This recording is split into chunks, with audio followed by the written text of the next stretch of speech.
سلام، امیدوارم حالتون خوب باشه. قرار بریم سراغ پایتون همچنان و داخل جوپیتر نوتبوک هستیم همچنان و قرار با ست کار بکنیم.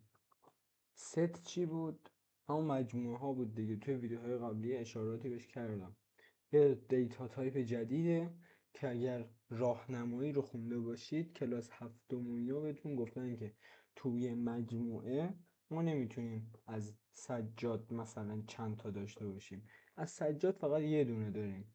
اگه هی سجاد رو بهش اضافه کنیم هم باز همچنان ما یه سجاد داریم و این نکته خیلی متفاوت مجموعه بود که باید خیلی توجه بهش داشته باشید. و خب بعد ببینیم که چجوری میتونیم یک مجموعه بسازیم. برای اینکه ما یک مجموعه بسازیم نمیتونیم همینجوری بنویسیم x مساوی با مثلا یکی از این پرانتزا رو بذاریم و مثلا اینو بذاریم داخلش که مثلا این نشونه ست باشه و مثلا 1 و 2 و اینا رو بنویسیم و اینا رو ببندیم. این مثلا نمیشه یک مجموعه، این یک هیچیه. تایپش چیه اصلا؟ این تایپش سته. پشمام این سته؟ من به خدا نمیدونستم. برای اینکه ست درست کنیم معمولا باید اینجا مثلا x رو مثلا y رو الان من می‌نویسم. حذف کردم پایتون. y رو مساوی با ست تو اینا قرار بدیم و بعد مثلا تایپ y آنه این y رو باید کوچیک بنویسم. تایپ y بابا کوچیک بنویس دیگه. ای بابا اه میشه ست. ولی خب مثل اینکه اگه اینجوری هم بنویسید جالبه. این هم شد ست. پس آه ولی خب دیگه مثلا اینا رو اضافی داره دیگه، اذیت میکنه. برای اینکه چیزهایی هم به ستمون اضافه کنیم باید بنویسیم y نقطه. این نقطه خیلی مهمه. مثلا ما یه چیزی بخواستیم به اضافه بکنیم نیاز نبود که به اضافه کنیم، ما همیشه باید با اینا اکثر انجام بدیم. توی ست ما میتونیم اد کنیم کلیر کپی ریموو نمیدونم اینا. مثلا ریموو میتونیم حذفش کنیم. چند تا چیزی که بهتون میگم چی بود؟ یکی این بالا داشت اینترسکشن و یونیونه که خواهم بهتون گفت و اد خیلی مهمه. میایم اینجا هم یکی از اینا قرار میدیم مثلا 7 رو مینویسیم. الان وای ما 7 رو داره و حالا دوباره تایپ وای میشه ست. ولی خب عجیبه که تایپ نمیدونم، شاید اینو هم با اینجوری می‌نویسن. تایپ x هم میشه ست. پس میتونید اینجوری هم ست رو بنویسید. یه شاید هم اشتباهه و بهتره که از چیزی که الان بهتون گفتم بنویسید. و یه کاری هم که نمیتونیم انجام بدیم اینه که همچین چیزی بنویسیم و بریم مثلا بنویسیم من 2 میخوام توش اضافه کنم، 3 میخوام اضافه کنم، 4 اضافه کنم. نمیشه، ارور میده. فقط یه دونه میتونیم هر دفعه بهش اضافه بکنیم. ولی خب مثل اینکه توی این حالت اولیه میتونیم 1000 تا بنویسیم و بعد حالا مثلا اگه خواستیم اضافه کنیم میگه بریم اینجوری اد بزنیم و پس دونه دونه باید وارد کنیم که ارور نخوره. یعنی به این شکل. حالا میتونیم چیزهای مختلف دیگه هم وارد کنیم. یه تست بکنیم. مثلا یک لیست من میخوام بهش اضافه کنم، لیست رو باید یک دونه در نظر بگیره دیگه ها. این هم ارور میخوره چون لیست رو هم نمیشه بهش اضافه کرد. با دیتا تایپ های ساده تری پیش میریم. مثلا میتونیم یک استرینگ توش قرار بدیم. او خب اینو باید حذف کنم. میتونیم توش یک استرینگ قرار بدیم و بگیم وای رو به من بده، بگه 2 7 و سلام. یا میتونیم یه فلوت بهش بدیم دیگه، چرا که نه. 3/13 دوباره وایو بزنید 3/13 میاد اینجا. و خب نکته مهمش اینه که ترتیب خودش رو بعضی وقتا حفظ میکنه دیگه. مثلا 3/13 رو چون 4 بود باید میآورد اینجا، ولی خب آورد بین 2 3/13 و 7. و خب البته خیلی ترتیب هم توش مهم نیست، ولی خب مهمه دیگه، یه چیزایی رو به ترتیب خودش رعایت میکنه. پس لیست هم نمیتونستیم بهش اضافه کنیم، اما یه کاری میتونیم بکنیم. میتونیم بنویسیم مثلا x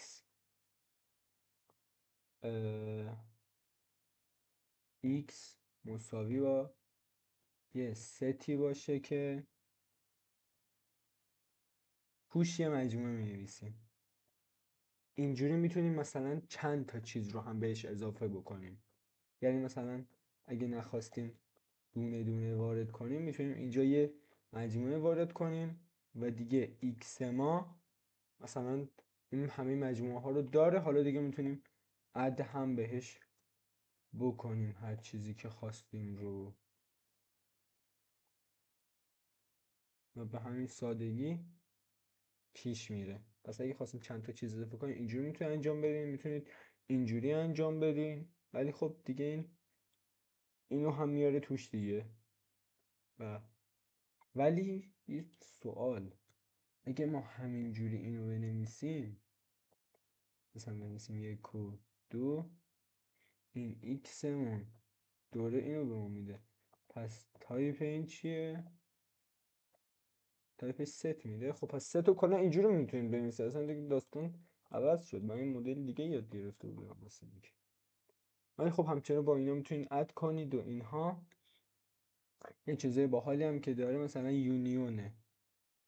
مثلا ما یه x داریم، خب میگه من اینجوری می‌نویسم دیگه، ولی خب شما سعی کنید اد و اینو بزنید. راه‌های جدید کشف کرده، بلد نبود. 1 و 2 و مثلا 4 رو ما داریم اینجا و x مون رو وقتی بخوایم بگیریم میشه این. و مثلا یه y هم داریم که میشه مثلا 2 و 4 و 5. خب ما میتونیم x یونیون بیا، یونیون اینه، یونیون یه چیزی رو بگیریم وایو، به ما میده 1 2 4 5. یعنی میگه اینا مثلا این 1 رو داشت، 2 داشت، 4 رو داشت، پس من 1 و 2 و 4 رو می‌نویسم. این هم 2 و 4 و 5 رو داره، پس من 2 و 4 و 5 هم می‌نویسم. ولی چون 4 از اینجاها با هم مشترک بود و 2 هم با هم مشترک بود، اما توی ست نمیتونیم مثلا 2 تا 2 داشته باشیم یا 2 تا 4 داشته باشیم، از هر کدوم یه دونه می‌نویسه. در اصل مثلا میشه ما یه چیز داشتیم توی ریاضی، یه دونه اتحاد داشتیم، یه دونه اشتراک داشتیم، اجتماع و اشتراک داشتیم. اتحاد که چیز دیگه بود، اجتماع میشه این یونیون. و یه چیز دیگه هم که خواستم بهتون بگم اینه، این میشه اشتراکش، که اشتراکش میشه 2 و 4، که میتونید این کارهای باحال رو هم باهاش بکنید. و همچنان اگه من بزنم تایپ x، یه سوال، اینجوری میتونیم بزنیم؟ نه، امتحان کنید ببینید به چه اروری میخواید. این میشه ست وایمون هم یه دونه ست هستش. همین کارهای خیلی باحالی هم میتونید باهاش بکنید. مثلا احتمالاً بشه همچین کاری باش کرد، نمیشه از این قابلیت ست سابسکریپشن نمیتواند. همین بود دیگه. و اکثر کاری هم که با ست میتونیم بکنیم، همین یه نقطه میذاریم تنگشو، این کار رو میتونیم بکنیم. مثلا ریموو میتونیم بکنیم از مثلا x من چی بود؟ x من 1 و 2 و 4، مثلا 4 رو ازش ریموو میکنم، x رو به من میده کی ارور. چی شده؟ خب نه این ریمووه خب کی ارور مگه مثلا 2 نبود؟ خب بعد الان من، خب نه ببین گیج شدم، این الان فیکسه دیگه، این الان ارور نداشت تا الان.